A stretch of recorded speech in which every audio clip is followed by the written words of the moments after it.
coming King.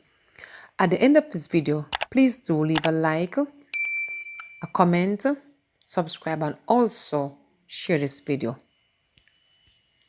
Look to God, not the battle. Looking to God when in a battle requires a few things. You cannot be in a battle without trusting Him. When we look to God, we first need to learn how to trust Him. I am not talking about a trust that's like the wave of the sea. I'm talking about trust that comes with confidence in order for God to work.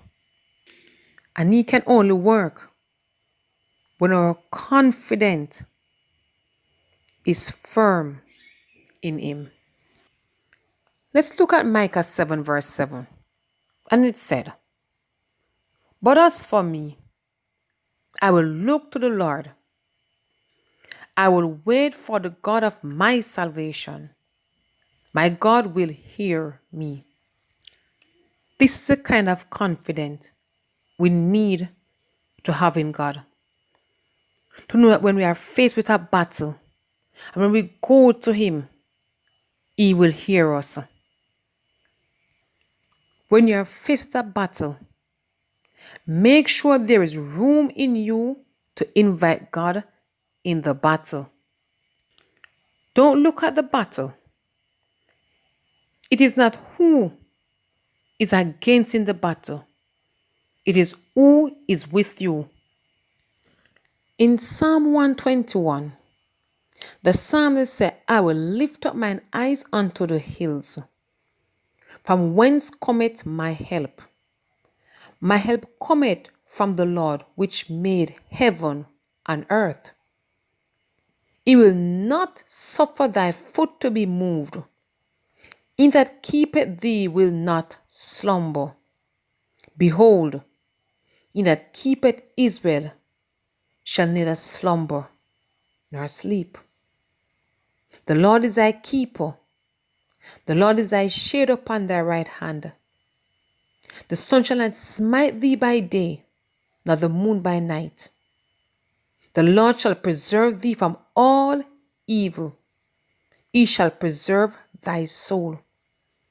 The Lord shall preserve thy going out and thy coming in from this time forth and even forevermore." The psalmist realized that in his battle, he have to invite God. He cannot do it by himself. Don't lean on your own understanding. Why? Because your own understanding cannot see the depths of the battle. Instead, lean on God. He will direct your steps. David said in Psalm 144 verse 1,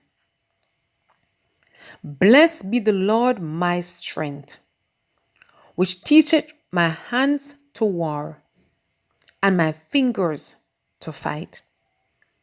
That is tragedy. When God gives us a tragedy and you apply it the way He gives it to you, you can be victorious in a battle. But this can only happen if you look to God in the battle. And by doing so, you are letting it known that this is not my battle. It belongs to God. But too many times, a lot of us, when we are faced with a battle, we want to instruct God on how the battle should go. Not so. We cannot instruct or direct God. Let's look at Isaiah 40 verse 14. And it said, with whom took he counsel, and who instructed him, and taught him in the path of judgment, and taught him knowledge, and showed to him the way of understanding. A lot of time, many don't understand that we cannot instruct God. And because of that, we mess up ourselves. We only simply need to humble ourselves by saying to God, God, I don't know what to do. I don't know who to turn to. I cannot get the victory if I don't look to you, if I don't trust you, if I don't depend upon you. God, I don't know how to fight. I don't know what position to take in this battle. And by doing so, God will show up and start directing you.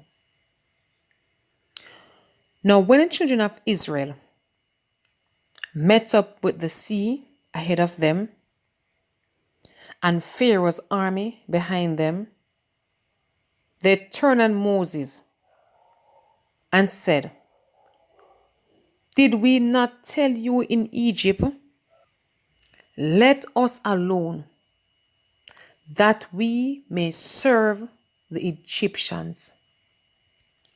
For it had been better for us to serve the Egyptians than that we should die in the wilderness. The Israelites start throwing complaint at Moses. Why? Because they don't know or understand the God who was leading them. They only knew that there's no way they can outswim Pharaoh's army. And they have no wing to fly. And they can't walk on top of the water. So they turn on Moses. But Moses knew the God in whom he served and said unto them, fear ye not, stand still and see the salvation of the Lord, which he will show to you. For the Egyptians whom ye have seen today, ye shall see them no more forever. That is confident in God.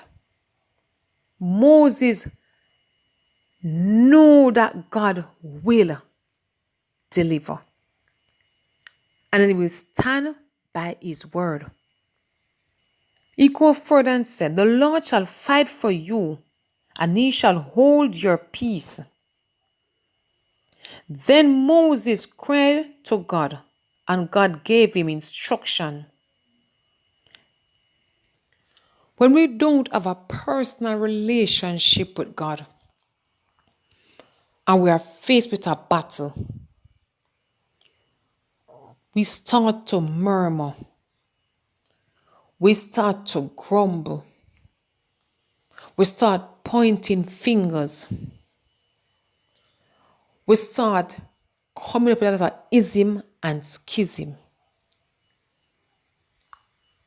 While God simply wants us to look to him, draw close to him, get to know him.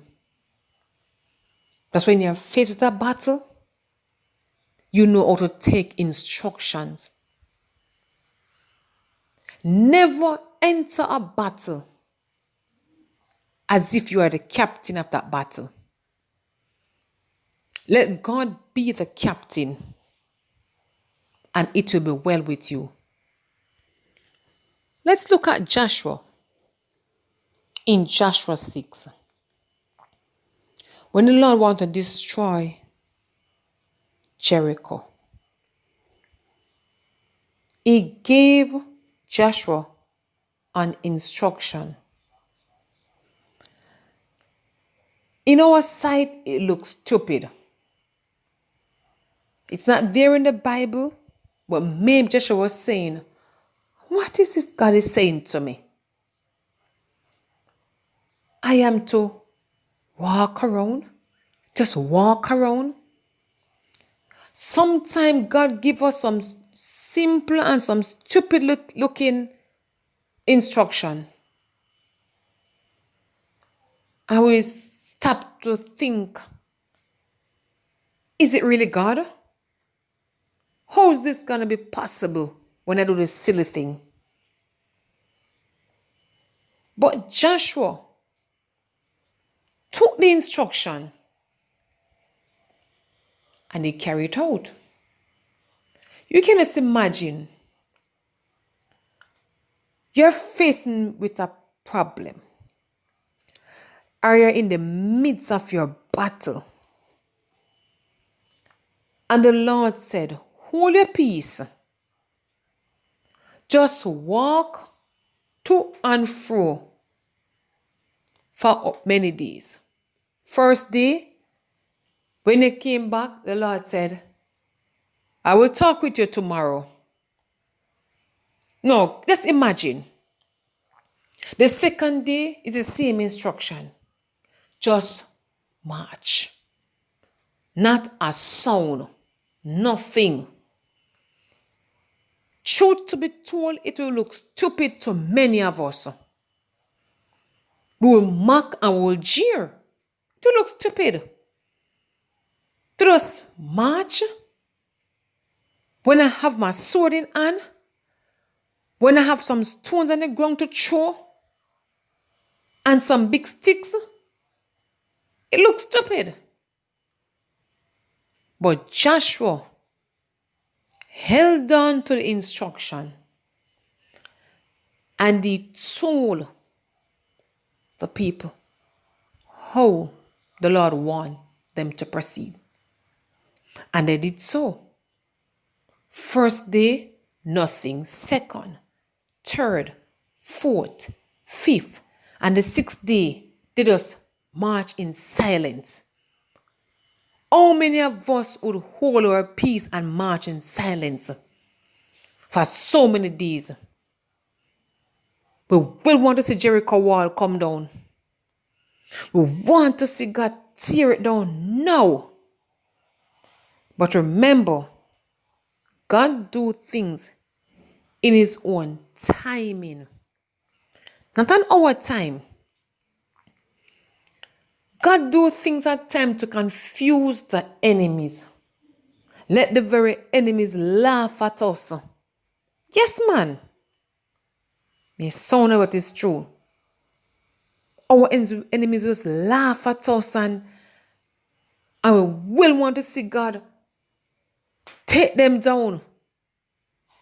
But that's not God's timing. That's our timing.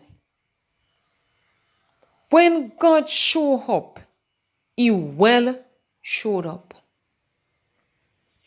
Now on the seventh day, it's a different instruction for Joshua.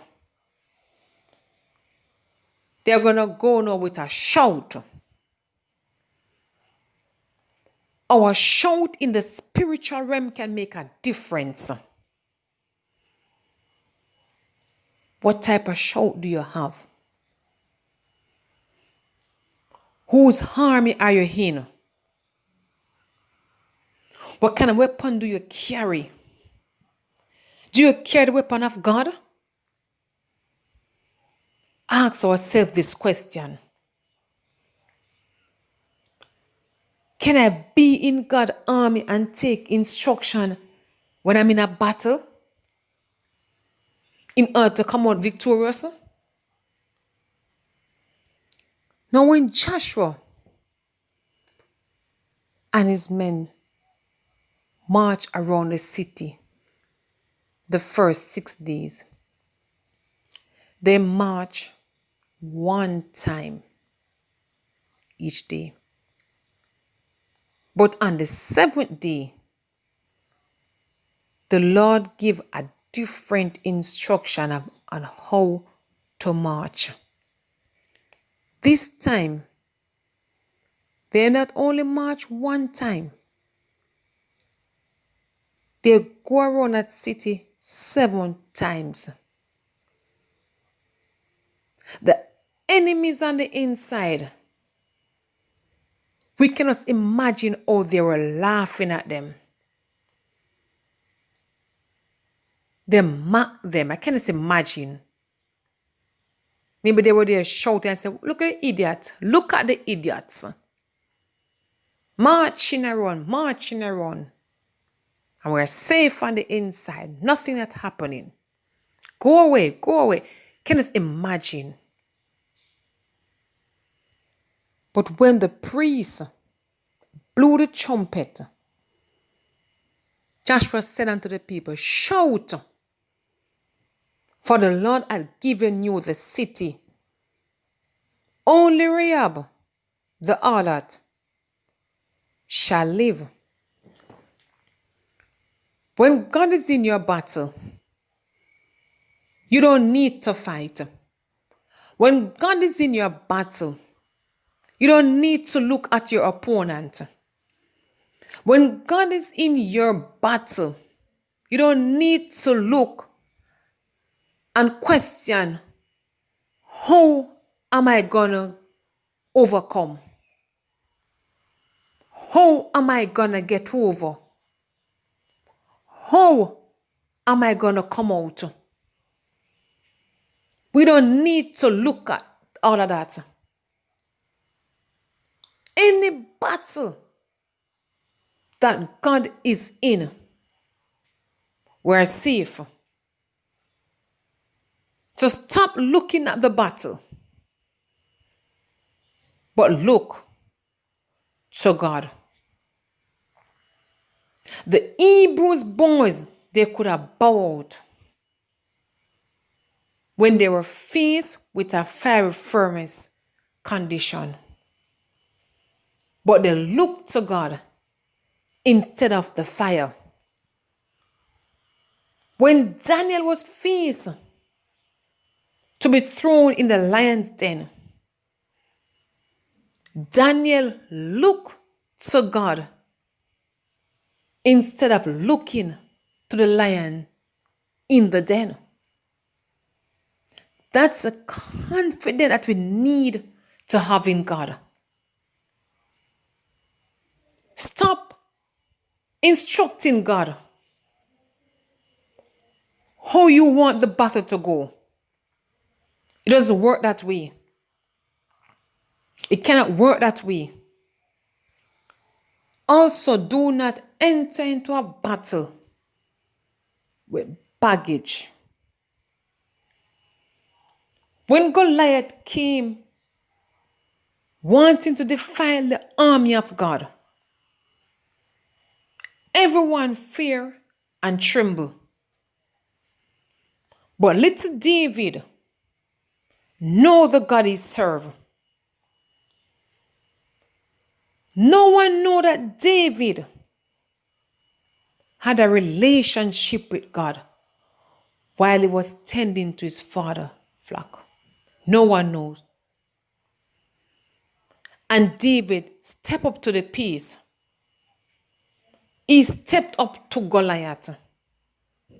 Everyone see the height of this man. But David did not see that. David see God. Many times we are looking at how tall our Goliath is, instead of looking how big our God is. That's what David did.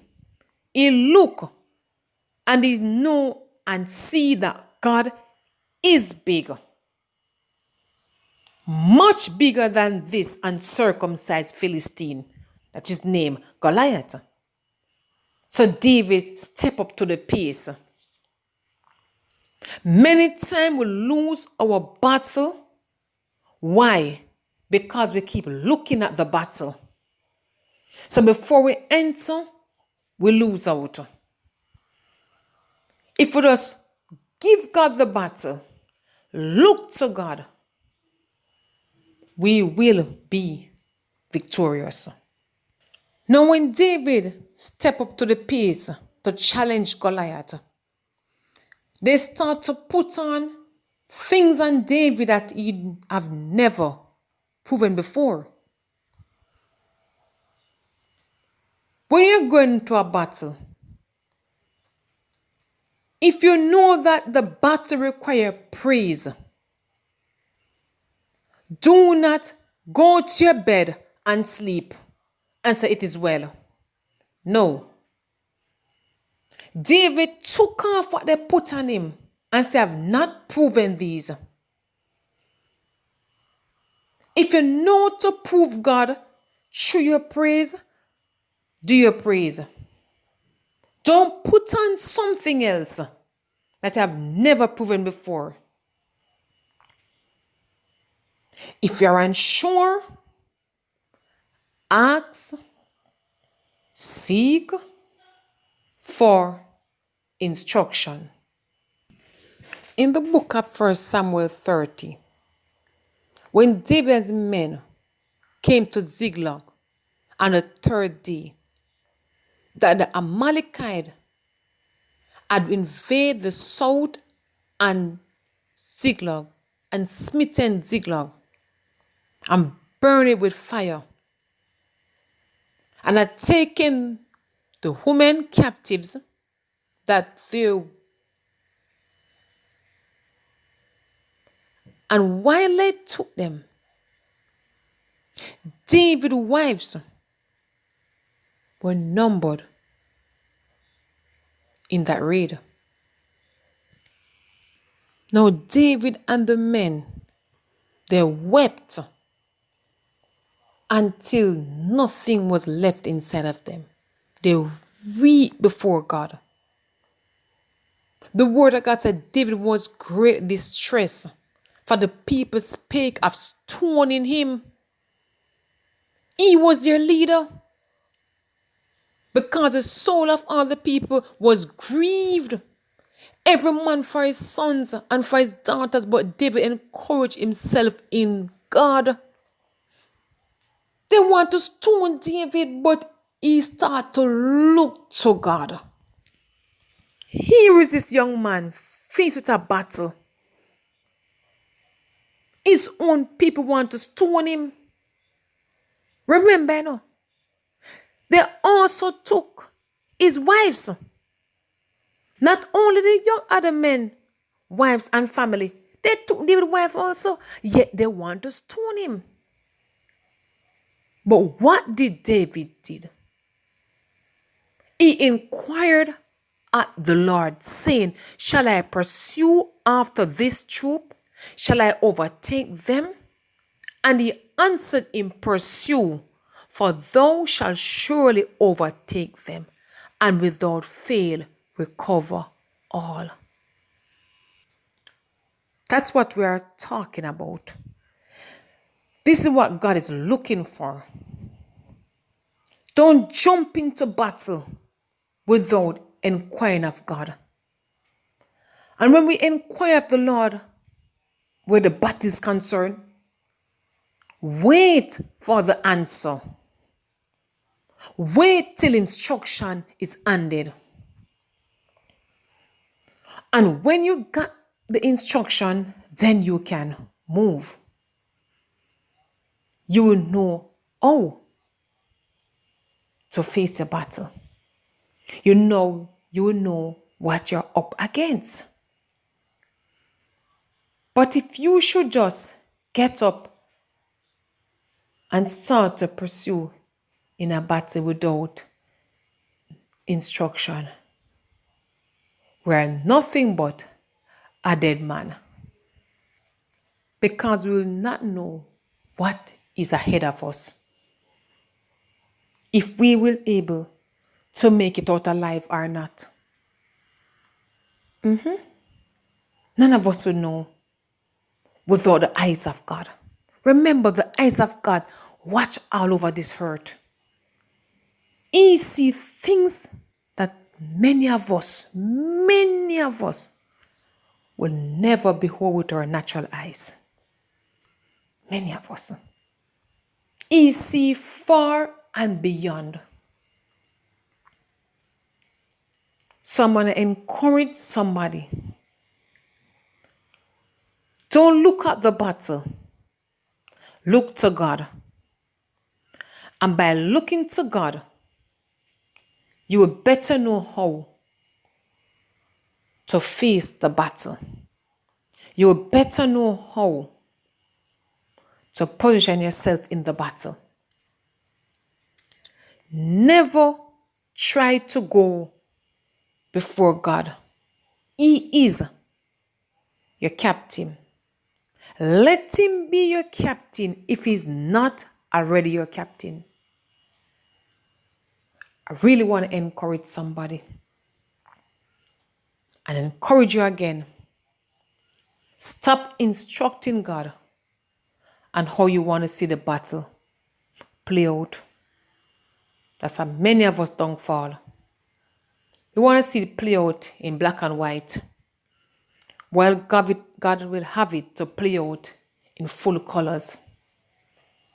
And because we keep instructing God as if we are the captain, yes, man, we don't see his handiwork. Then we said, I'm serving God in vain.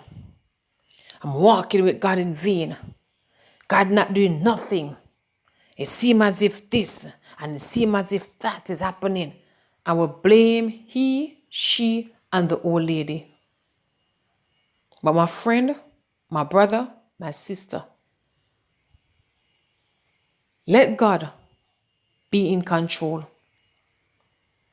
Let God be the one who under instruction, rather than you telling God how to fix it. Put it in his hands. Let him be the captain of your ship. Give him the wheel of your vehicle and he will drive it well. God bless you all.